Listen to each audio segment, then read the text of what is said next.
Job growth in the United States appearing to be cooling down. The Labor Department releasing its closely watched May jobs report this morning. It was better than some expected, but some analysts say it suggests that the headwinds from the high inflation and highest inflation in 4 decades, global supply chain issues, and a worsening worker shortage are starting to weigh on the labor market. CBN's Tara Mergener has more in tonight's top story. Tara? Jenna, economists say the labor market is still strong, even though parts of the economy have weakened. President Biden saying today he knows Americans are worried.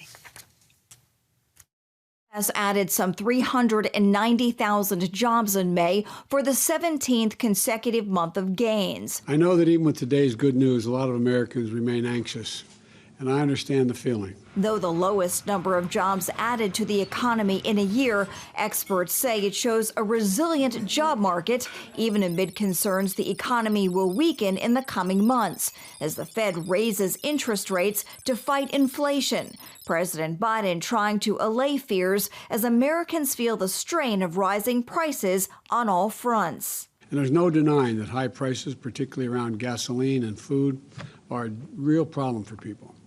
But there's every reason for the American people to feel confident that we'll meet these challenges because of the enormous progress we've made on the economy. Unemployment remains low at 3.6% for the third straight month. Average hourly earnings rose by 10 cents, with more workers joining the labor force. Job growth was led by the leisure and hospitality sector as consumers continued to pivot their spending habits away from goods and towards services like travel, dining, and entertainment. And American manufacturing is booming.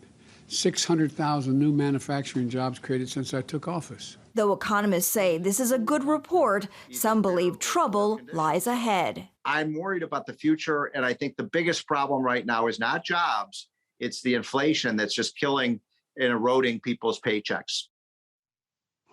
But the Federal Reserve is also worried that rising labor costs will continue to be passed along to consumers, constraining efforts to bring down inflation, which again, Jenna, is at that 40-year high.